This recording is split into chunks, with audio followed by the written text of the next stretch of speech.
Et nous sommes de retour au plateau pour la suite de cette émission. Nous abordons notre deuxième sujet. Nous parlons du Sénégal à présent. La campagne électorale pour les législatives a démarré. La campagne électorale donc pour les élections législatives a démarré depuis tôt ce dimanche. Élections législatives qui auront lieu le 17 novembre prochain. Législatives anticipées qui font suite à la dissolution de l'Assemblée nationale. Dissolution prononcée par le président Bassirou Diomaye Faye. Son parti, le PASTEF, est en quête de majorité pour pouvoir avoir les mains libres pour gouverner. Selon ce parti, son premier ministre Ousmane Sonko, chef du parti, s'est lancé dans la campagne électorale, mais le PASTEF, comme on le sait, ne sera pas seul dans cette course. 41 listes ont été validées par le Conseil constitutionnel pour cette élection ou bien ces élections législatives, et la plupart des coalitions se sont lancées également dans la campagne. Depuis ce week-end, nous en parlons avec nos invités. Je commence par vous, Prosper Agouklou. Ces élections législatives du 17 novembre s'annoncent comme étant des élections très cruciales puisqu'elles permettront à celui qui aura la majorité de pouvoir contrôler la gestion du pays. Le parti au pouvoir PASTEF a besoin justement de cette majorité pour pouvoir dérouler son programme de société, promis et présenté lors de la campagne de la présidentielle tenue en mars 2024 qui a vu la victoire de Bassirou Diomaye Faye. Oui, docteur Guillaume, il faut tout simplement s'attendre à ce que ces élections législatives anticipées du 17 novembre prochain se résument tout simplement à une bataille entre deux grandes, je dirais, coalitions, si je l'appelle ainsi. Il y a le PASTEF qui dirige avec Diomaye Faye et le retour de Macky Sall qui est à la tête de la coalition Taku Wallu, dans lequel on retrouve le PDS. Ce n'est pas seulement les deux coalitions. Oui, en fait, je résume simplement cela parce que il y a du côté de PASTEF un certain nombre donc d'acquis parce que ils avaient conquis le pouvoir avec une certaine force, une véhémence. Mais le retour, c'est là où je parle donc de ce duel qui va opposer justement Taku Wallu au PASTEF.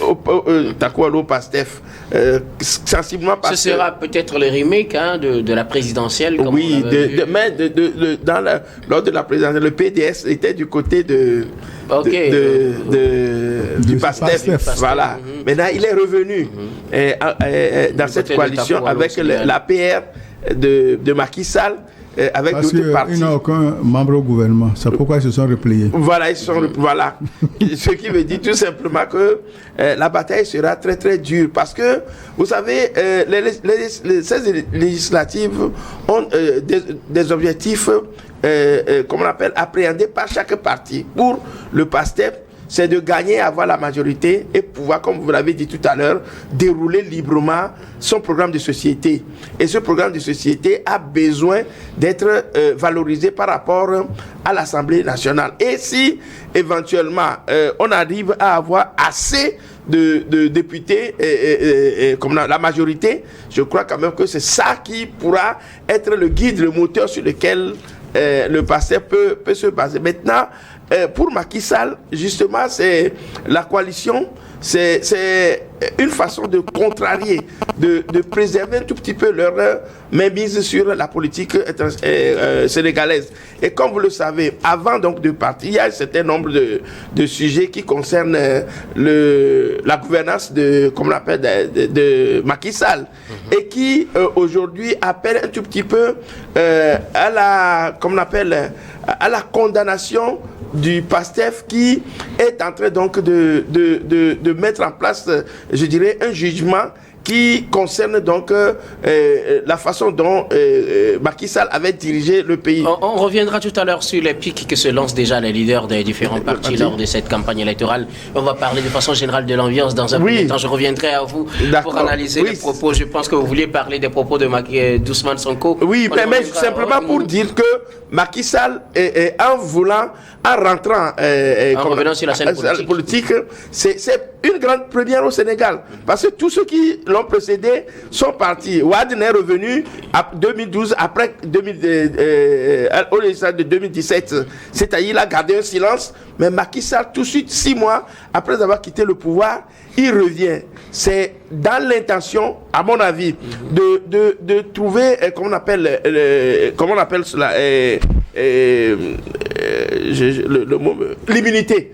Ok, d'accord. Oui, de trouver l'immunité pour ces anciens ministres. Parce que la plupart... En tant qu'ancien président, pas... Non, pas lui. Pour ces anciens ministres qui n'ont pas le même statut que lui. Et qui sont sous, je dirais, comme on appelle, la pression de leur gestion. Qui sont jugés par rapport à leur gestion. Et qui semblent être dans les mailles, donc, comment on appelle, de la justice. Et si... il arrive que Diomaye Faye et Ousmane Sonko arrivent à avoir qu'on appelle la majorité à l'Assemblée, ils sont libres de dévoiler tous ces gens-là et de commanditer, comme on appelle, la justice vis-à-vis. Donc, Macky Sall, voulant protéger ces hommes, c'est ce que je voudrais dire, est revenu rapidement sur la scène politique pour pouvoir rafler un grand nombre de députés et empêcher Ousmane Sonko et Macky Sall de dérouler librement leur agenda. Merci beaucoup à vous, Prosper Abouklou. Comme je l'ai dit, je reviendrai à vous tout à l'heure pour qu'on voit les pics que se lancent les uns et les autres dans cette campagne électorale. Gabin Adjao, la campagne électorale pour le compte des législatives a débuté ce week-end au Sénégal. Les élections législatives sont prévues pour le 17 novembre et devraient permettre normalement, selon ce que voudrait le PASTEF, donc à la majorité présidentielle d'avoir également une majorité à l'Assemblée pour pouvoir diriger, sauf que dans l'autre camp, dans l'opposition, plusieurs coalitions également sont dans la course. Parmi elles, Prosper vient de parler de la coalition Takoualou Sénégal, qui est dirigée par l'ex-président Macky Sall. Tout à l'heure, d'un match retour pour le compte de cette législative, match retour par rapport à l'année qu'on attribuerait à l'élection présidentielle qui a vu la victoire de Bassirou Diomaye Faye. Oui, c'est ça la vie démocratique qu'on s'est choisie, et je pense que la vie démocratique sénégalaise est assez vivable, est assez vivifiante, et c'est tout à leur honneur. Maintenant, les campagnes ont débuté, le PASTEF a débuté sa campagne à Thiès avec les déclarations d'Ousmane Sonko et autres là pour pouvoir lancer les députés. Vous savez, il y a un seul mot d'ordre, c'est de permettre au PASTEF d'avoir la majorité afin de pouvoir dérouler leur cahier de charge, de pouvoir dérouler leur programme de société qu'ils ont eu à présenter aux Sénégalais avant de venir au pouvoir. Et je ne pense pas que le peuple sénégalais soit assez dupe ou bien soit assez maso pour aller voter Macky Sall qui les a entre-temps martyrisés, parce que notons que il y a encore... Vous n'êtes pas en campagne, Gabriel. Non, je ne suis pas en campagne. Moi, je fais juste des analyses et puis je suis factuel. Et notons que Macky Sall les a martyrisés. Il y a eu des morts. Les jugements de valeur. Non, je ne juge pas. Il y a eu des morts. Il y a eu des morts. Vous savez, ce serait bien si... Tout constat est toujours interprété. Tu as constaté. Ce serait bien, mais bon, ce serait bien si Macky Sall n'a jamais participé aux élections, ou bien s'il n'a jamais gouverné au Sénégal. Mais aujourd'hui, on est obligé de parler de son bilan, de ce qu'il a eu à faire à la tête du Sénégal. Et le fait d'avoir tué des innocents qui, pour pouvoir s'accrocher au pouvoir, ben, ça fait aussi partie de son bilan. Et les Sénégalais, je ne suis pas sûr. Qui n'a pas les mains souillées, il avait dit lors de son dernier. Mais et ceux qui sont morts, qui les a tués? Vous avez suivi son discours, c'est pas à moi qu'il faut poser la question. Donc les faits sont là. Les faits sont là, nous en tenons aux faits. Ce serait dans un autre pays, on va parler de crimes de guerre, crimes contre l'humanité, crimes de sang. C'est ce qu'il a eu à faire. Donc, ces exactions et autres là qui avaient été commises sous lui, je ne suis pas sûr que les Sénégalais ont oublié ça. Et c'est bien qu'il revienne sur la scène politique pour pouvoir donner un certain allant, mais je ne suis pas sûr qu'il est en train de faire du bien à sa coalition Takoualou, d'ailleurs, qui veut dire ensemble sauvons le Sénégal, mais je ne suis pas sûr qu'il est venu pour sauver le Sénégal. Il est venu pour sauver sa tête et aussi la tête de ceux-là qui peut-être seront élus députés pour avoir une certaine immunité. Prosper vient de le dire, pour avoir une certaine immunité.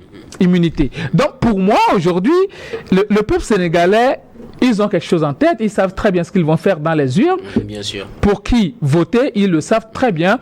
Et ce qui est bien, c'est que le moment est bien choisi. Aussi de convaincre les indécis. Oui, le moment de convaincre les indécis. Et vous savez, déjà, le moment est très bien choisi et ça va dans le sens, en faveur même de la coalition du PASTEF. Parce que quand, en dehors des autres coalitions qui se défendent et ensuite se font, le PASTEF a gardé son ossature. Mais quand vous prenez, entre-temps, Beno Bokiyaka, qui aujourd'hui est devenu Takou Alou, elle est dissoute. Puisque l'un des leaders de Beno Bokiyaka, Amadou Ba, aussi allait former sa coalition. Donc, aujourd'hui, c'est une coalition assez fragilisée quand même de Takou Alou qui va affronter le PASTEF. Et leur bilan aussi à la tête du Sénégal ne plaît pas réellement à leur faveur.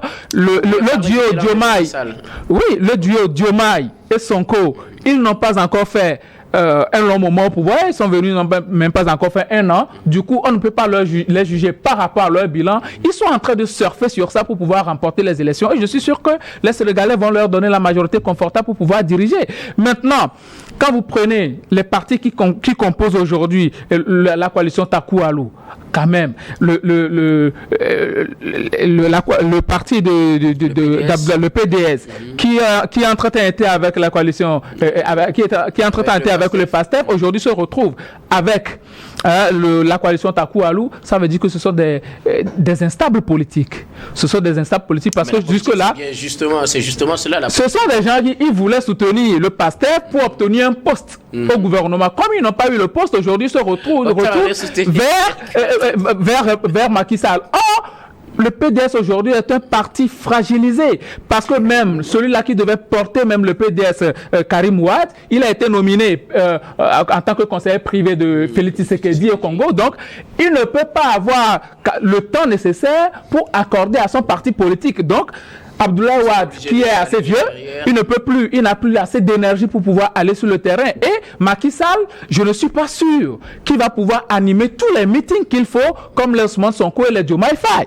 Donc, ce sont des gens qui sont diminués, mais qui veulent continuer par réellement faire croire aux Sénégalais qu'ils sont là pour eux, alors que ce sont des gens qui sont venus pour se protéger.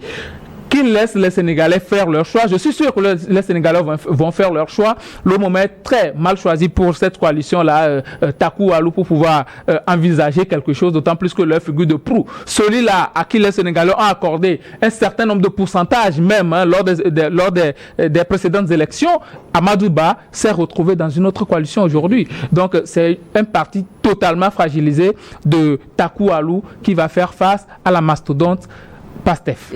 Merci beaucoup à vous, Gabin Diaro. Quoi qu'il en soit, la campagne électorale pour les législatives a démarré. C'était ce week-end que cette campagne a commencé. Elle est en cours. Les élections législatives auront lieu le 17 novembre prochain, Fioclou. Oui, la Direction générale des élections et la Cour constitutionnelle ont confirmé qu'il y a 48 listes, dont 3 fortes. Nous avons Takou Alou de Macky Sall, nous avons le PASTEF et nous avons la coalition de l'ancien Premier ministre Amadou Ba, qui est un dissident de Takou Alou. Qui est un dissident de Beno Bokiyaka. Et enfin, nous avons la coalition de l'actuel maire de Dakar. Déjà, le départ de M. Amadou Ba de l'ancienne coalition est un faux départ pour Macky Sall. Parce que les circonstances dans lesquelles M. Amadou Ba a été battu à l'élection présidentielle avec Diomaye Faye prouvent à suffisance que la rupture est consommée entre eux. C'est pourquoi il a formé sa propre coalition. De deux, le fait que le PDS rejoigne la coalition de Macky Sall est un risque. Parce que le PDS est un parti transhumant. Parce que quand il avait porté son soutien à l'élection présidentielle de Diomaye Faye, il avait espéré avoir en retour des postes au gouvernement. Une fois que ces postes ne sont pas obtenus, il a jugé utile de revenir chez Macky Sall pour former un bloc. Même, comme l'a dit Gabin, le retour en force de Macky Sall, c'est pour sauver sa tête et celle de ses ministres. Parce que leur bilan n'était pas bon dans tous les domaines, au niveau de l'économie, des finances, des détournements, des violations des droits de l'homme et autres. Il a pris les taureaux par les cornes pour pouvoir être élu et sauver sa tête, en oubliant que quand la majorité absolue sera obtenue par PASTEF, on peut demander on peut demander la levée de son immunité parlementaire. Donc voilà, je peux dire ici que c'est hier que la campagne a commencé et le PASTEF est partout. Sonko fait des déclarations qui ne vont pas bien au niveau de Macky Sall. Il est en train de dénoncer la gestion du pays et surtout les finances où il y a beaucoup de détournements qui ont eu lieu. Bref, le Sénégal nous a toujours donné une campagne apaisée et dans la sous-région, il est le seul pays où la démocratie n'a jamais connu de rupture, il n'y a jamais eu de coup d'État. Donc moi j'ai foi qu'au cours de cette élection, au cours de cette campagne et jusqu'au 17 novembre, le PASTEF aura les coups de France, c'est-à-dire aura la majorité absolue pour pouvoir bien gérer le pays et pour pousser les autorités sortantes à rendre compte au peuple.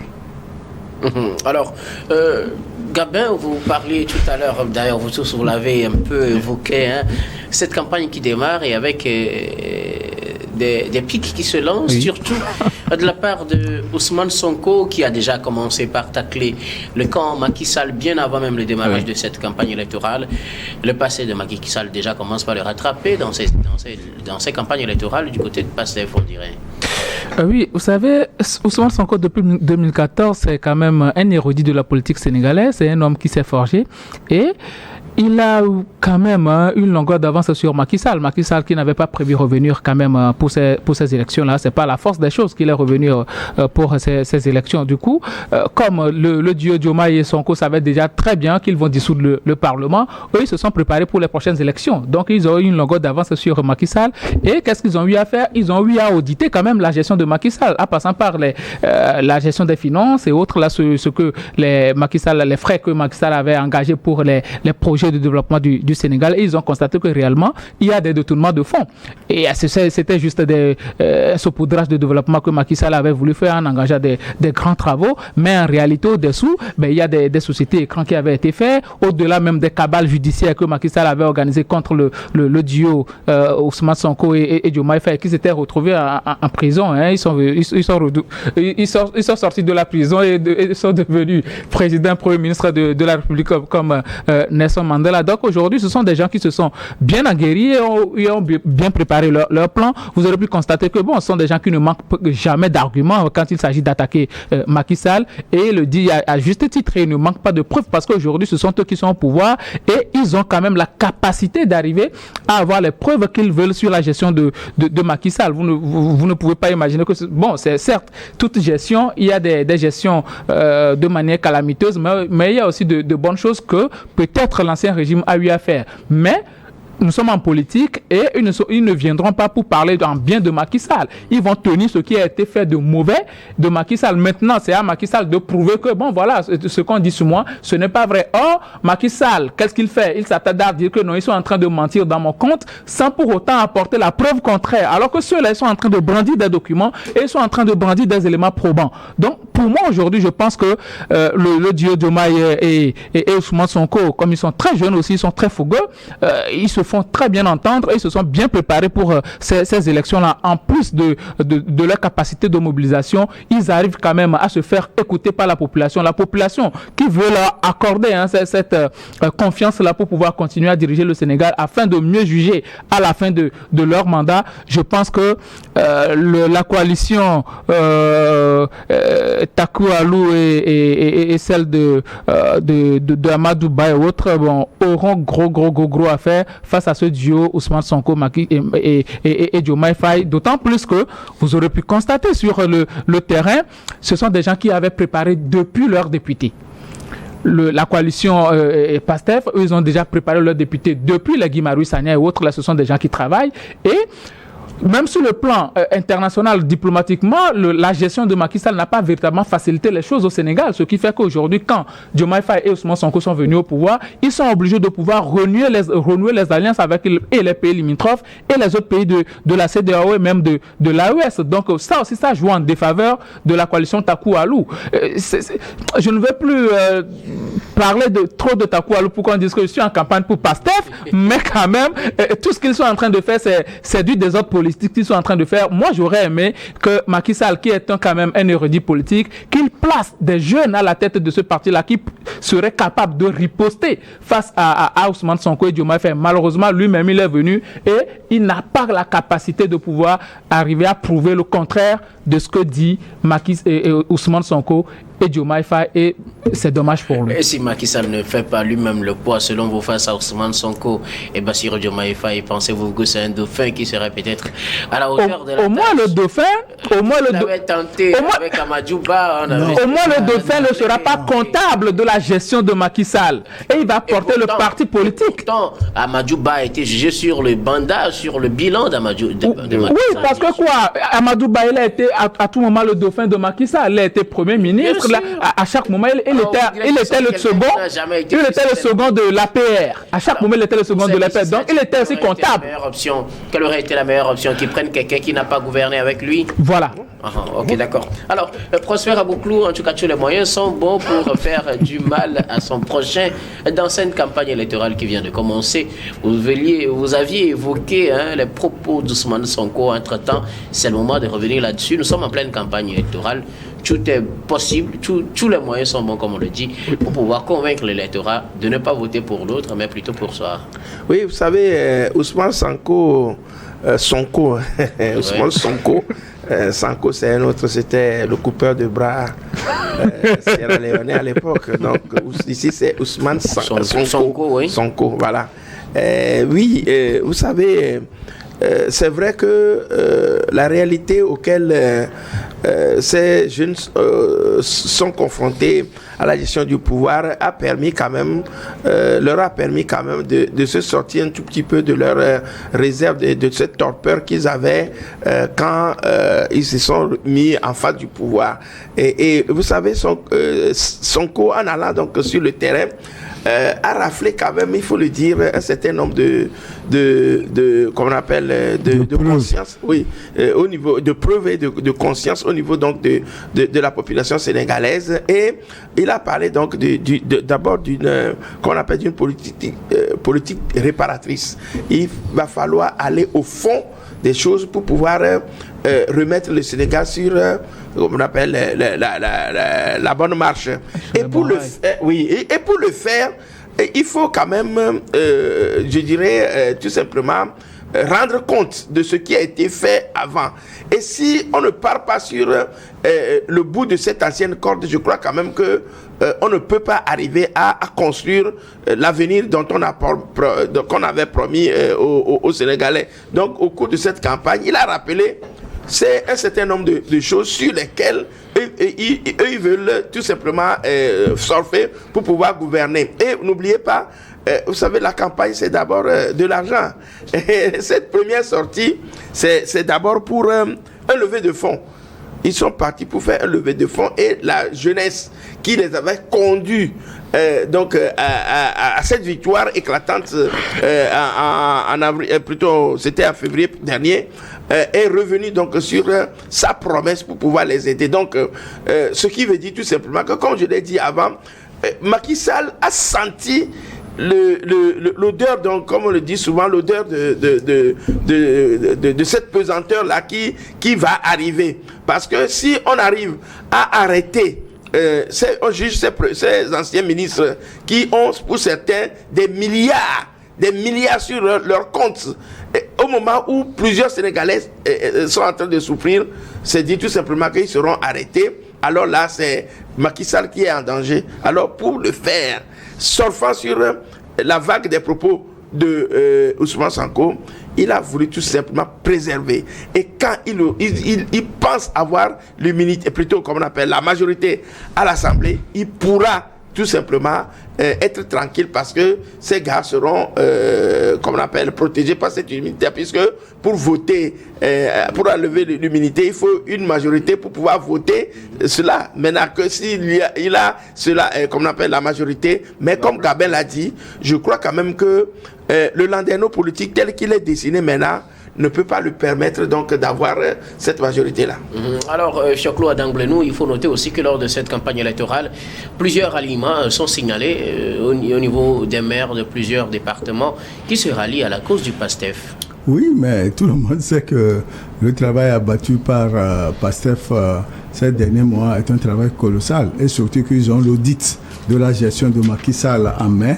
Les autres maires et les autres hauts fonctionnaires savent que, et la jeunesse aussi savent qu'avec PASTEF, il y aura une petite révolution. Pour preuve, le président Diomaye Faye de PASTEF n'a pas fait le déplacement de la francophonie en France. Et c'est une première. Chaque fois, tous les présidents sénégalais s'y rendaient. Mais cette fois-ci, avec PASTEF, ça n'a pas été le cas. Bref, M. Macky Sall est revenu au devant de la scène dans la campagne pour avoir la majorité et entraîner la cohabitation avec Diomaye Faye. C'est tout. C'est son objectif. Merci beaucoup à vous tous pour vos contributions. Gabin voulait encore réagir. Quelques mots. Juste 30 secondes. Il faut aussi le dire que la jeunesse aussi compte dans cette affaire. Et Ousmane Sonko, par rapport, malgré sa jeunesse avec Diomaye Faye, malgré leur jeunesse, ils ont eu quand même à faire toutes les étapes pratiquement de la politique, de la vie politique. Sonko, il a été député de 2017 à 2022, ce qui veut dire qu'il connaît quand même les élections législatives, sait comment ça se passe. Ensuite, il a été maire, et en plus de cela, sa qualité, c'est être contrôleur financier. Ça veut dire que c'est quelqu'un qui connaît tous les aspects de gestion d'un État. Donc, je pense que je suis sûr et certain que les Sénégalais, doués de sagesse et d'intelligence qu'ils sont, ils vont accorder leur confiance à Ousmane Sonko. Et c'est ma volonté. C'est ma volonté. Merci beaucoup à vous tous pour vos contributions. Nous allons marquer la pause pour le journal, puis on reviendra tout à l'heure pour la suite de cette émission.